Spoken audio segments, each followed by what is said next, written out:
Bienvenida a nuestro cuarto panelista internacional que dará cierre a este primer congreso en Geopolítica y Geoestrategia Global de Lideratius de la Universidad Panamericana.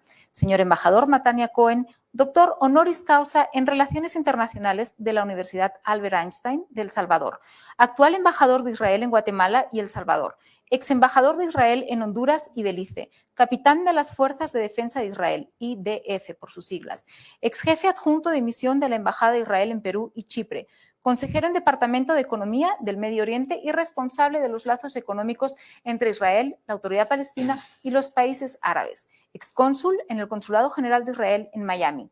El tema de su ponencia va a ser política exterior y conflicto de Medio Oriente, aspectos históricos y jurídicos del conflicto árabe-israelí. Señor embajador, muy buenas tardes. Buenas tardes. Sin más dilación, le cedo la palabra, por favor. Muchísimas gracias. Buenas tardes a todos. Entiendo que tenemos personas aquí no solamente de Guatemala y muchos saludos a todos mis amigos guatemaltecos, pero también de Honduras, de El Salvador, país que conozco muy bien, Perú, también viví en Perú. Así que muchas gracias a todos. Me dice aquí el protocolo que tengo entre 40 y 45 minutos y ustedes saben que los diplomáticos, nosotros tenemos tres problemas fundamentales: alcohol, colesterol y protocolo.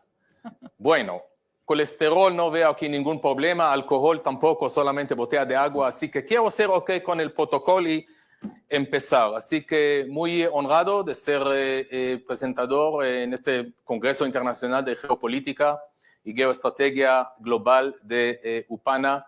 Muchísimas gracias a los organizadores. Voy a hablar sobre el conflicto árabe-israelí, aspectos históricos y jurídicos. Conflicto árabe-israelí es algo que se puede hablar no solamente 40 minutos, sino 40 horas. Pero hay muchos, estamos mucho en los medios internacionales cuando hay conflictos y campañas militares en Gaza, etcétera. Pero mucha gente no conoce lo básico de este conflicto y por eso estoy aquí y voy a tratar de hacer como un orden en qué estamos hablando. El próximo slide, por favor. Bueno, primero que todo, estamos hablando del Medio Oriente. El Estado de Israel, no sé si pueden ver, es el punto rojo pequeñito que está allá entre Egipto, Jordania y Siria. Estamos hablando de un país de 21,000 kilómetros cuadrados y los 21 países árabes en el Medio Oriente tienen más de 10 millones de kilómetros cuadrados. Estamos hablando de un país de 9.3 millones de habitantes. 75% de ellos son judíos, 20% son árabes israelíes. Y estamos hablando de cientos de millones de habitantes en los países árabes. O sea, solamente para tener la idea en qué estamos hablando. Bueno, judíos vivían en la tierra de Israel desde hace 4,000 años, desde la época de los patriarcas Abraham, Isaac, Jacobo, por supuesto el rey David, el rey Salomón, y cada uno de ustedes que leyó la Biblia me imagino que conoce esa historia. Continuó hasta el año 70. En el año 70 el pueblo de Israel salió al exilio por el Imperio Romano.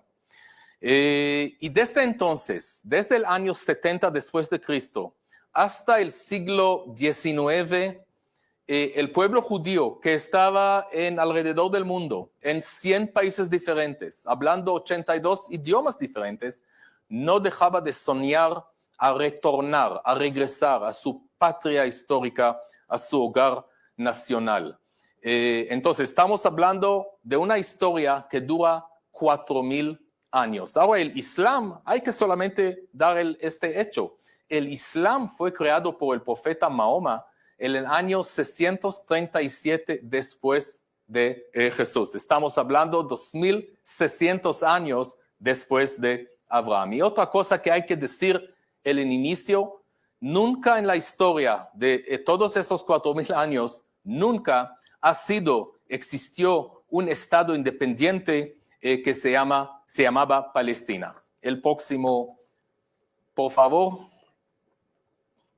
Bueno, muchos imperios controlaron la tierra de Israel, los otomanos turcos por 400 años, desde el siglo XV, el siglo XVI hasta 1917. Como consecuencia de la Primera Guerra Mundial, entró el mandato británico a la tierra de Israel. Pero 30 años después, 1947, los británicos pidieron a la ONU, mira, ya no queremos estar en esta tierra, y pedimos a la ONU proponer una solución para este conflicto. Y acá Guatemala jugó un papel fundamental a través de su embajador ante la ONU, Jorge García Granados. Jorge García Granados fue embajador de Guatemala ante la ONU y fue miembro de la comisión que la ONU nombró de viajar a la tierra de Israel en mayo, junio de 1947, analizar, ver y proponer un plan. Y Jorge García Granados, que no conoció a Israel o a los judíos primera vez en su visita, entendió, estudió la historia, vio el pueblo judío que solamente 2 años antes terminó la Segunda Guerra Mundial y el Holocausto horrible, donde 6 millones de judíos fueron asesinados por los nazis y sus colaboradores por solamente una razón, ser judíos. Vio a los israelíes que construyeron un nuevo país, y él y otros amigos presentaron un plan, lo que se llama plan de partición, y el plan dijo que hay que crear 2 estados en la tierra de Israel, un estado judío y un estado árabe.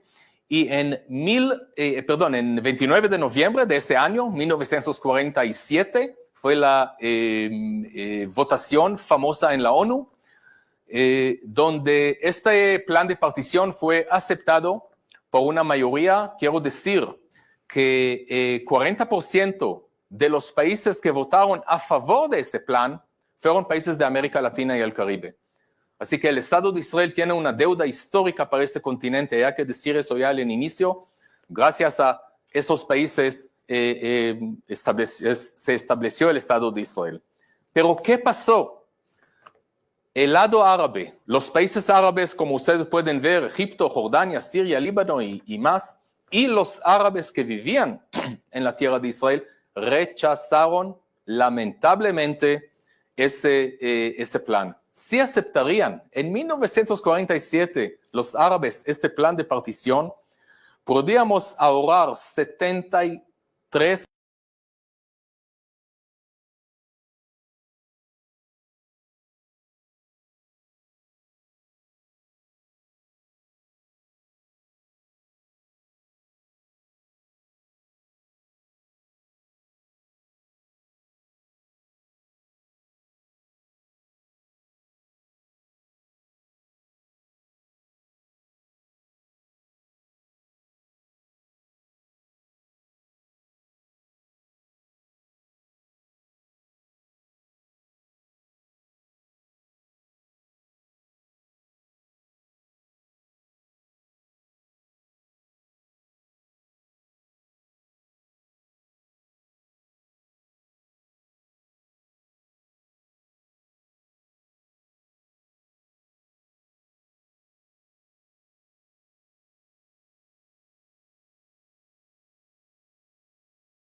que es el parte que ustedes pueden ver en el mapa, parte marrón en naranja, y la franja de Gaza, que es parte, la área roja que pueden ver al lado de la frontera con Egipto. Dos términos que mucha gente escucha en los medios de comunicación y a veces no conocen términos. Entonces, déjame explicar qué pasó después de la guerra de la independencia. La margen occidental, se dice margen occidental del río Jordán, porque el río Jordán es la frontera entre Israel y Jordania. El margen occidental o Cisjordania fue anexado por Jordania ilegalmente. O sea, recuerdan ustedes, este área debería ser parte del Estado árabe, pero los árabes no lo aceptaron. Y lo que pasó es que Jordania anexó esa área, ningún país en el mundo lo aceptó, pero se quedó anexado por Jordania por 19 años. Igual pasó con la Franja de Gaza, por Egipto. Egipto anexó la Franja de Gaza, estableció allá un gobierno militar, ilegalmente. Ningún país en el mundo aceptó eso. Y esa fue la situación por 19 años. Cisjordania controlada por Jordania y la Franja de Gaza por Egipto. Ahora, en estos 19 años podría ser creado un Estado palestino independiente en Cisjordania y Gaza. En esta época no hubo lo que se llama ahora ocupación o asentamientos. ¿Y por qué no establecieron los países árabes un Estado palestino independiente? Hay una respuesta solamente. Los países árabes no aceptaron el hecho que hay un Estado de Israel, y ellos lo que querían hacer es mover a los judíos a la parte azul, que es el mar, y no es una broma. El presidente egipcio en esa época, Gamal Abdel Nasser, dijo: quiero tirar a todos los judíos al mar. Y así nació el Estado de Israel, con estas amenazas, aparte de los problemas económicos y sociales que tuvimos, pero no voy a hablar sobre esos temas ahora. Por favor, el próximo. Bueno, mayo de 1967, después que 19 años no dejaron de amenazar los países árabes de destruir al nuevo, flamante, joven Estado de Israel, en mayo de 1967 pasaron algunos hechos muy importantes de conocer. En el desierto de Sinaí, que es en el sur del mapa, el ejército se quedó allá desde años una fuerza de la ONU. Y el presidente egipcio Nasser decidió, un día llamó al comandante de la ONU y le dijo: mire, fuera de acá, por favor, y entró al ejército egipcio.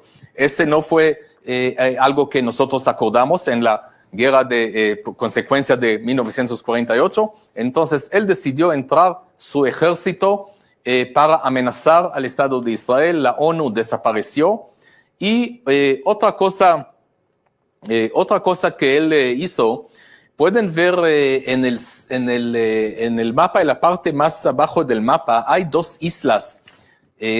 Son islas de Tirán, y hay estrechos donde barcos israelíes salieron del sur de Israel por el Mar Rojo hacia Asia para la exportación israelí.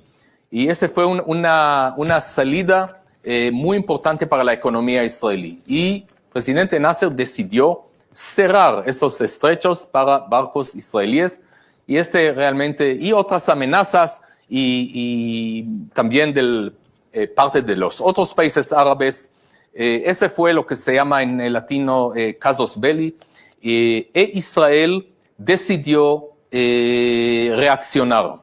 Israel atacó primero a Egipto, En 5 de junio de 1967, Israel no quería atacar ni a Jordania ni a Siria, pero en el segundo día de la guerra, ellos participaron, entraron a la guerra y en solamente 6 días, este es un milagro, en solamente 6 días el ejército israelí ganó esta guerra de nuevo contra 4 también Líbano, países árabes y también fuerzas que llegaron de Libia y de Irak, pero gracias a Dios y gracias al ejército israelí, Israel ganó en esta guerra en solamente 6 días.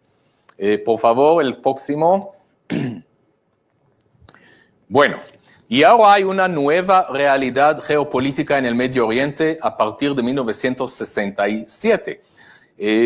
Recuerdan ustedes, bueno, pueden ver ustedes el parte celeste, que ese fue el Estado de Israel, y ahora Israel ocupó en esta guerra el desierto de Sinaí, que está ahora en el celeste pero más oscuro, en el sur, la Franja de Gaza, el Cisjordania y las alturas del Golán de Siria. Pueden ver ustedes las partes donde Israel ocupó en la guerra de los 6 días. Pero hay que recordar algo sumamente importante. El desierto de Sinaí fue ocupado de un país soberano, Egipto. Las alturas de Golán fueron ocupadas de país soberano, Siria. Pero, ¿qué es el estatus legal de Cisjordania y de Gaza? No fueron ocupados de un país soberano, porque Jordania lo anexó ilegalmente, recuerdan ustedes, en 48 a Cisjordania. Y Egipto ocupó a la Franja de Gaza en 48 ilegalmente. Entonces, estos 2 territorios, y por supuesto que ustedes ya saben que no son territorios palestinos, porque nunca jamás en la historia existió un Estado palestino. Así que estos territorios que por error los medios internacionales, quizás la comunidad internacional los llama territorios ocupados o territorios palestinos, de punto de vista legal no es verdad. De punto de vista legal, según la ley internacional, son territorios en disputa.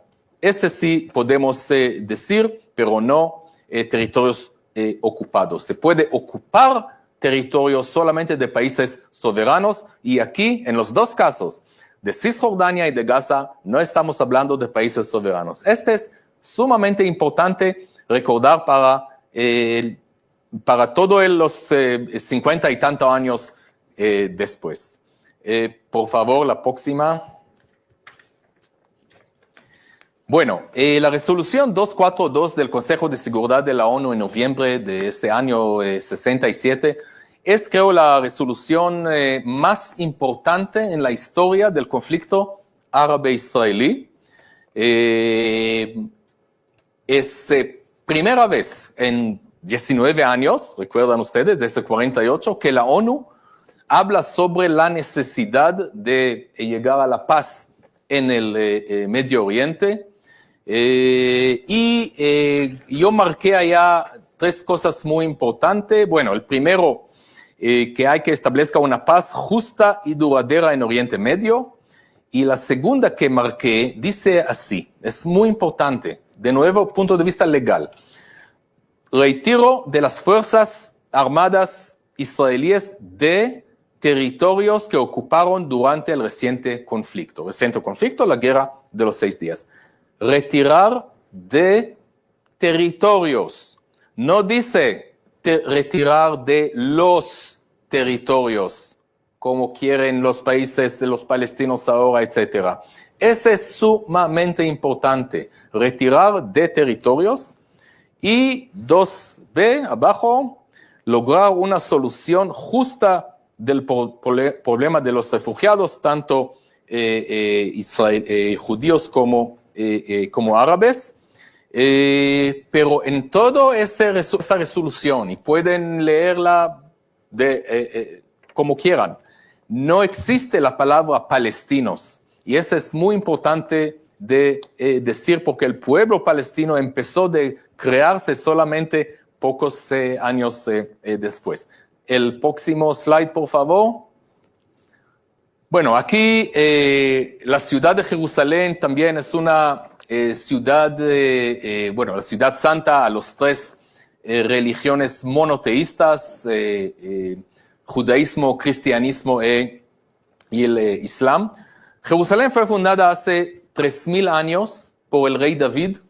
El rey David lo hizo su capital, decidió que Jerusalén sea su capital. Desde entonces, por 3000 años, fue la capital del pueblo judío. Los judíos en cualquier lugar en el mundo, durante su exilio muy largo, cuando ellos rezaron, cuando ellos pensaron sobre la tierra de Israel, pensaron sobre Jerusalén.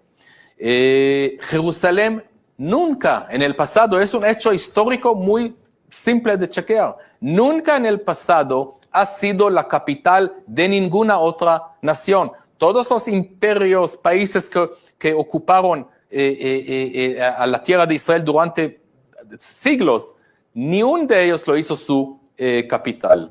Jerusalén está mencionada en la Biblia casi 700 veces, casi 700 veces. ¿Y cuántas veces Jerusalén está mencionada en el Corán, que es el libro sagrado para los musulmanes? Me imagino que no saben, pero es 0. Ni una vez que Jerusalén está mencionada en el Corán. Ahora, por falta de tiempo, voy a hablar sobre la historia un poquito después de 67. Nosotros esperamos 10 años, hasta 1977, hasta que surgió un líder árabe valiente, el presidente egipcio Anwar Sadat, que decidió reconocer, primer líder árabe que decidió reconocer, casi 30 años después del establecimiento de Israel, reconocer y hablar paz con el Estado de Israel. Y recuerdan ustedes, nosotros ocupamos el desierto de Sinaí de Egipto. ¿Y qué pidió el presidente Sadat? De nuevo el desierto de Sinaí, y Israel retiró del desierto de Sinaí porque Egipto es un país soberano y eso es muy importante. En 1994 nosotros firmamos un acuerdo de paz con Jordania, con el rey Hussein, y hace un año nosotros firmamos lo que nosotros llamamos los acuerdos de Abraham con 2 países en el Golfo Pérsico, Emiratos Árabes Unidos y Bahrein, y también con Marruecos. Ese es algo muy importante y voy a hablar sobre eso más tarde. Siempre nosotros pensamos, y eso es lo que pensó también la comunidad internacional, que podemos firmar acuerdos de paz con otros países árabes solamente después que firmamos con los palestinos. Pero no, ya firmamos con 3 países árabes y tenemos excelentes relaciones de cooperación económica, cooperación técnica, tecnológica con Emiratos Árabes y con Bahrein y con Marruecos. Bueno, el próximo slide, por favor. Ahora quiero hablar sobre un tema que es también muy importante para entender el Medio Oriente y es Irán. Hasta hace 40 y tantos años, hasta la revolución islámica de Irán, Irán fue un país amigo de Israel. Israel e Irán tenían mucha cooperación entre los 2 países, excelentes contactos, pero en 1979, como ustedes recuerdan, el imam Khomeini inició lo que se conoce en el mundo como la revolución islámica, y desde entonces Irán es un país religioso extremo y muy peligroso. ¿Y por qué Irán no solamente es una amenaza a Israel, no solamente es una amenaza a los países moderados en el Medio Oriente, sino amenaza mundial? Primero que todo, Irán es un país que quiere tener capacidad nuclear, un país totalitario, un país peligroso, un país que exporta el terrorismo con capacidad nuclear, es una amenaza a todo el mundo. Irán tiene misiles, desarrolla misiles, no hasta 2000, ya es más de 2.500, 3.000 kilómetros de alcance. O sea, puede llegar no solamente a Israel, puede llegar a Europa y Asia, y es una amenaza, de nuevo, misiles bajo de este régimen tan peligroso. Irán es un país que niega el holocausto como política oficial del Estado. Niega el holocausto. ¿Cómo pueden negar el holocausto? Yo no entiendo, pero Irán organiza cada año un seminario en Teherán que dice que el holocausto no existía, lamentablemente. Irán apoya a las organizaciones terroristas musulmanes extremistas en el mundo, si es Hamas en la Franja de Gaza y Jihad Islámico, si es Hezbollah, pero también organizaciones terroristas en África, en Asia. Irán es el exportador número 1 del terrorismo en el mundo hoy en día. Y yo no solamente digo eso, dice eso el gobierno de los Estados Unidos, europeos y otros.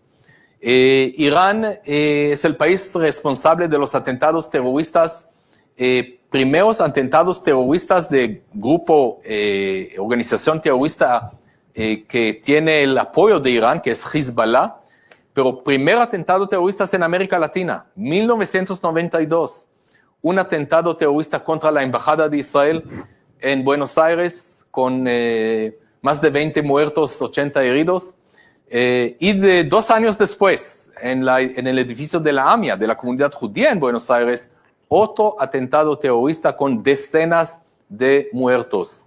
Ya sabemos ahora 100% que fue Irán y Hezbollah que cometieron este delito, estos atentados.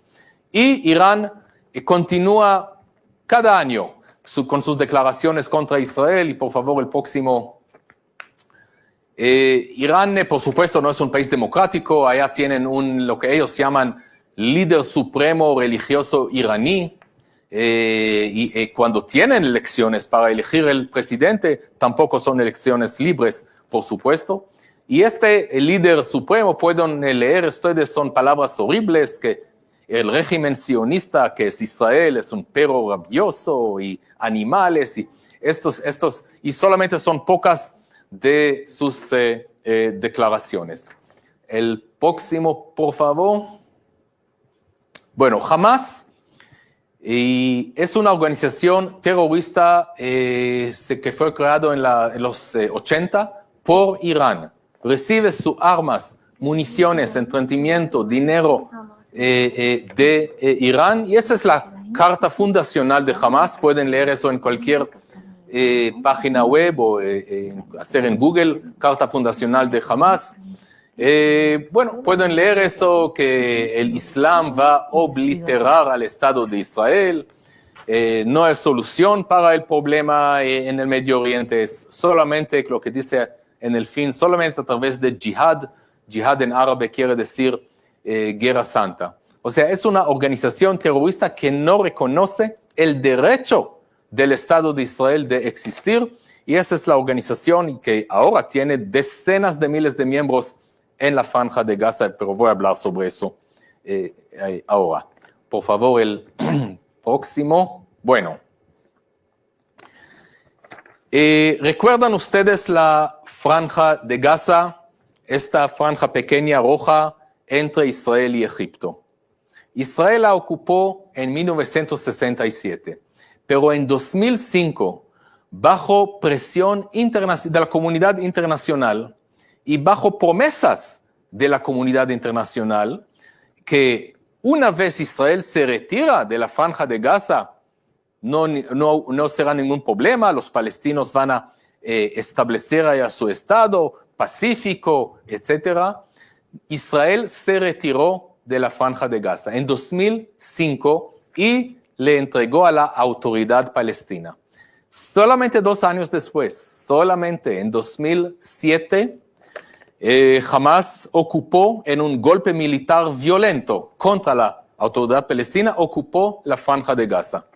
Y desde entonces, estamos hablando de 14 años, que en lugar de crear un Estado pacífico, como nos prometieron, en lugar de crear hospitales, en toda la Franja de Gaza solamente hay un hospital que fue fundado hace muchos años. En lugar de construir escuelas, centros comerciales, centros turísticos, en lugar de desarrollar su país, todo lo que ocuparon estos terroristas de Hamas fueron crear y desarrollar misiles y armas contra el Estado de Israel. En esos 14 años, el Estado de Israel recibió, no es la palabra, decenas de miles de misiles desde la Franja de Gaza. Ni un país en el mundo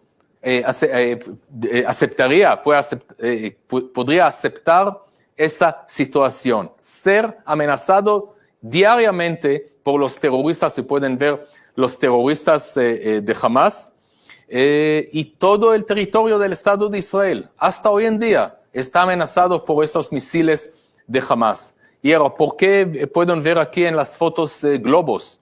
Bueno, porque el embajador puso aquí fotos de globos con muchos colores. Estos globos no son globos inocentes, son globos explosivos que fueron lanzados, miles de ellos, hacia Israel. ¿Y por qué globos? Para que niños que quieren jugar, van a jugar, pero van a jugar con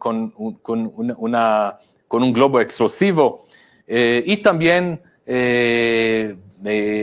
son amenaza que es algo que es un startup de los palestinos, estos globos que amenazan a Israel. Y pueden ver en las 12 fotos abajo los misiles que usan los terroristas del Hamas. Esos misiles están para el Estado de Israel, lamentablemente. 14 años que estamos sufriendo esa situación. Por favor, el próximo. Bueno, en el último mes de mayo empezó una campaña militar entre Israel y Gaza. Quizás algunos de ustedes recuerdan, estamos hablando de 10 días, de 2 semanas de conflicto bélico entre Israel y el Hamas. Y quiero aquí hablar sobre eso, pero pueden ver los números. En 10 días, 11 días, los palestinos del Hamas lanzaron 4.360 cohetes, misiles hacia el Estado de Israel. ¿Pueden imaginar eso? ¿Pueden imaginar que aquí en la ciudad de Guatemala se caen 400 misiles, 40 misiles, 4 misiles? No es algo que alguien puede pensar sobre eso en una ciudad tranquila como Guatemala o como San Salvador o como las otras que no conocen esa situación, esa amenaza. En el Estado de Israel, es lo que pasó. Tuvimos 13 personas asesinadas por estos misiles. 3 de ellos, a propósito, fueron árabes. Porque en Israel, recuerdan, viven 20% de la población árabes. O sea, a los terroristas del Hamas no le importan si ellos matan también árabes. El más importante es matar y asesinar. Eso es lo que le interesa a ellos. Pueden ver aquí también las otras estadísticas, pero quiero mencionar que gracias a Dios y gracias a la tecnología israelí hemos desarrollado un sistema antimisil que se llama cúpula de hierro, y pueden ver que casi 90% de los misiles fueron interceptados por ese sistema. Imagínense que no tuvimos ese sistema. Y todos estos 4.300 misiles caerían en el Estado de Israel y en todo el Estado de Israel. Todo el Estado de Israel sufrió de eso. Y jamás en este conflicto cometió 2 crímenes de guerra. ¿Por qué 2? Primero es lanzar misiles para asesinar israelíes, judíos y árabes. Es un crimen de guerra. ¿Pero por qué dos? Porque de dónde ellos lanzan estos misiles hay que saber. No de áreas lejanas al lado de la, no sé, del mar. No. Los misiles